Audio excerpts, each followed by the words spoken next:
जय हिंद दोस्तों, आप सभी का स्वागत है। आज के वीडियो में हम लोग बात करेंगे आरपीएफ कांस्टेबल एग्जाम के रिव्यू के बारे में। आप सभी को पता है कि आरपीएफ के एग्जाम स्टार्ट हो चुके हैं और इस समय आप देख रहे होंगे कि एनालिसिस भी बैन है। लेकिन जो मैंने एनालिसिस किया है, मैंने जो देखा है, और मैंने एनालिसिस क्यों किया है, क्योंकि जो मेरा भी एग्जाम है वो 10 तारीख में है।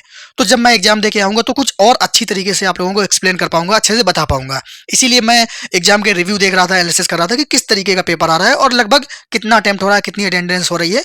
तो सारी चीज़ इस वीडियो में आप लोगों को बताई जाएगी। तो चलिए अपना वीडियो स्टार्ट करते हैं। देखिए, सबसे पहले बात करते हैं एग्जाम लेवल की। तो कल के दिन जो एग्जाम का लेवल रहा है वो लगभग मॉडरेट था।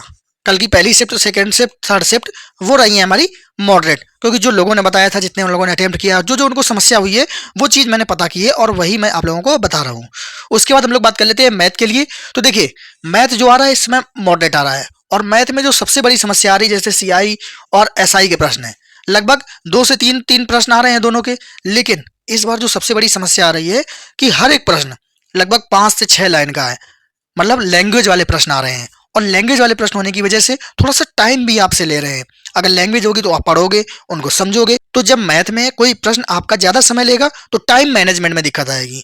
तो आप लोगों को ये ध्यान देना है कि जो बड़े प्रश्न हैं, जिनकी लैंग्वेज बड़ी है, उनको आप बाद में सॉल्व करें जब लास्ट का टाइम बचता है, वरना आप पूरे के पूरे प्रश्न देख भी नहीं पाओगे। ये मैंने नोटिस किया है और लोगों ने ये बताया भी है, और ये CISI के आ भी रहे हैं। और वहीं पे बात करें, जैसे सिंप्लीफिकेशन है। अब सिंप्लीफिकेशन का जो प्रश्न आ रहा है वो भी कैलकुलेटिव है, वहाँ पे कैलकुलेशन करनी पड़ रही है, तो लोगों को उसमें भी दिक्कत हो रही है। तो थोड़ा सा आप लोग कैलकुलेशन पर ध्यान देना, कैलकुलेशन की वजह से आपका टाइम बर्बाद हो सकता है। तो जितने भी कैलकुलेटिव वाले प्रश्न हैं होंगे, मुश्किल से 8-10 प्रश्न होंगे, उन 8-10 प्रश्नों को बाद में सॉल्व करना, वरना वो अगर आपका टाइम बर्बाद कर दिए तो आपके और बाकी के पोर्शन भी बर्बाद हो जाएंगे। इसलिए टाइम मत बर्बाद करना, मेन चीज टाइम मैनेज पर फोकस रखना। उसके बाद हम लोग बात कर लेते हैं रीजनिंग। देखिए, रीजनिंग सिंपल है, रीजनिंग में कोई भी नहीं फंस रहा है, अच्छे से पूरे के पूरे अटेम्प्ट हो जा रहे हैं। रीजनिंग एकदम बिल्कुल सिंपल है। और वहीं अगर हम बात करें जीके की, तो जीके में जो सबसे ज्यादा आ रहा है वो है हमारा स्टैटिक जीके। स्टैटिक जीके में घराना भी पूछ रहा है और कुछ पुरस्कार भी पूछ रहा है। अगर स्टैटिक जीके की बात करूं तो लगभग 20 प्लस क्वेश्चन केवल स्टैटिक जीके के ही आ रहे हैं, केवल स्टैटिक जीके। और इससे पहले जो मैंने स्टैट जी बताई थी आरपीएफ के लिए, उसमें मैंने कहा था कि लगभग स्टैटिक जीके का जो वेटेज रहेगा वो 50% तक रहेगा, और वही हो रहा है। 20 प्लस के आसपास आपके स्टैटिक जीके आ रहे हैं। और साथ ही अगर बात करें करंट की, क्योंकि आप लोग सोचते हैं कि करंट में कितने आ रहे होंगे, तो करंट के ज्यादा प्रश्न नहीं आ रहे, 5 से 6 प्रश्न है। अभी 2024 की करंट आ रही है, मतलब 2023 और 24 की करंट आ रही है। तो करंट में तो करना मुश्किल होगा और इतनी जल्दी कवर करना भी मुश्किल होगा। तो आप करंट पे अगर नया भी ध्यान दें तो कम से कम इस स्टैटिक जीके वाले पार्ट पर जरूर फोकस रखें। उसके बाद ये मैंने तीनों सब्जेक्ट का आप लोगों को बता दिया कि क्या स्ट्रेटजी रखें, ज्यादा टाइम मत बर्बाद करना।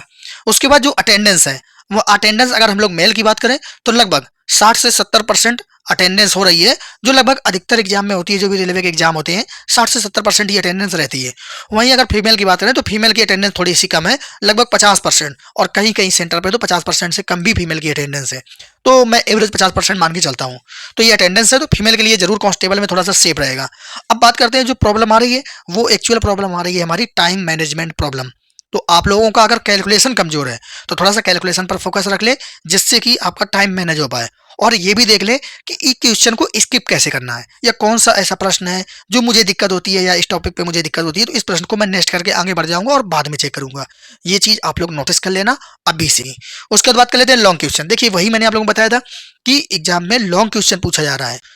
तो अगर आप लोग देख लेना कि ये लॉन्ग क्वेश्चन है तो उसको कोशिश करना कि बाद में करें, पहले मत करना, वरना आपका समय काफी बर्बाद हो जाएगा। और जितना कम समय बचेगा फिर टेंशन बढ़ती है कि यार मेरे अभी इतने प्रश्न बाकी हैं, कैसे सॉल्व करें। उसके बाद हम लोग बात कर लेते हैं मेरा एग्जाम। मेरा भी एग्जाम है, मैंने आरपीएफ कांस्टेबल का फॉर्म डाला था, और मैं फॉर्म इसीलिए डालता हूँ कि कम से कम उन लेवल से, कि कम से कम क्वेश्चन के लेवल से, प्रश्नों से अपडेट रहूं, और कैसा लेवल आ रहा है ये चीज मैं आप लोगों को बता पाऊं। वरना अगर मैंने खुद एग्जाम नहीं दिया है तो मैं उस चीज तक नहीं पहुंच सकता हूं कि कैसा पेपर आ रहा है, उस चीज को नहीं समझ सकता हूं।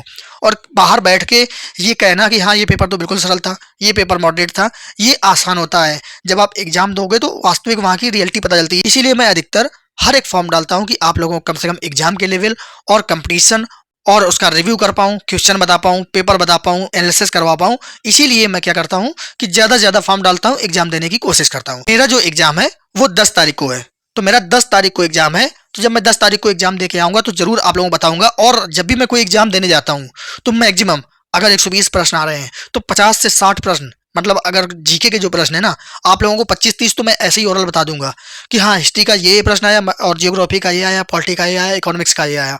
एक एक प्रश्न मैं आप लोगों को बता दूंगा कि किस टॉपिक से आया है, क्योंकि एक बार जो चीज मैं पढ़ लेता हूँ फिर मुझे रट जाती है, याद हो जाता है। तो हर एक चीज आप लोगों को बता दूंगा। इसका भी 10 तारीख के बाद एग्जाम है, उसको फायदा मिलने वाला है, टॉपिक का अंदाजा लग जाएगा। तो मैं आप लोगों को 10 तारीख के बाद बता दूंगा कि पेपर में कैसा कैसा पैटर्न आ रहा है, मैथ का क्या लेवल है और रीजनिंग, क्योंकि जब मैं खुद एग्जाम दूंगा तो मैं ज्यादा अच्छे से आप लोगों को एक्सप्लेन कर सकता हूँ दूसरे के बताने की अपेक्षा।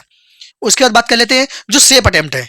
काफी बच्चों से मेरी बात हुई है तो उन लोगों ने ये बताया है कि हम लोगों ने बहुत कोशिश की, लेकिन कम समय की वजह से हम 100 तक भी नहीं पहुंच पाए हैं, 100 के नीचे ही रहे हैं। और जो मैक्सिमम बच्चे हैं वो 90 तक ही पहुंच पाए हैं, मतलब 90 के आसपास ही अटेम्प्ट हो रहा है। क्योंकि ये जो लॉन्ग लॉन्ग प्रश्न दे रहा है ना, और एसआई में नहीं था, आरपीएफ एसआई का जो एग्जाम हुआ था उसमें ऐसे प्रश्न नहीं थे कि आपके 5 लाइन 6 लाइन 7 लाइन तक हो। लेकिन कांस्टेबल में ऐसा एग्जाम है जहां पे 5-6 लाइन के प्रश्न आपको देखने को मिल रहे हैं, तो फिर तो लेवल अच्छा खासा हो ही जाएगा। और आपने आरपीएफ एसआई में देख ही लिया था कि एवरेज स्कोर कितना कम था, 70 75 80 ऐसे बच्चे मिल रहे थे, क्योंकि उन्होंने माइनस ज्यादा कर दिया था 100 करने के चक्कर में। तो इस बार बच्चा ये भी डर रहा है कि मुझे 100 नहीं करना है, लगभग 90 के आसपास रहना है, क्योंकि कट ऑफ जो है या सेफ अटेम्प्ट है लगभग उसी के आसपास ही घूमेगा। अब हम लोग बात कर लेते हैं कि जो सेफ स्कोर क्या रहने वाला है, क्योंकि कल की तीनों शिफ्टों का मैंने रिव्यू किया है और अच्छे से देखा है कि हाँ कितना बच्चा कर पा रहा है। और अगर कोई 90 अटेम्प्ट कर रहा है तो उसके पूरे के पूरे सही नहीं होंगे, कुछ तो गलत हो जाते हैं। तो मैं आप लोग बता दूं जो सेफ स्कोर रहेगा, जहां पे आप थोड़ा सा अपनी उम्मीद रख सकते हैं। तो मेल के लिए जो सेफ स्कोर रहने वाला है वो 80+ और फीमेल के लिए 75+। इतना तो आपको रा स्कोर अपना लाना ही पड़े, प्लस और 75+। बाकी आपने एएलपी के नॉर्मलाइजेशन में देखा ही है कि 8 और 10 नंबर का नॉर्मलाइजेशन मिला है।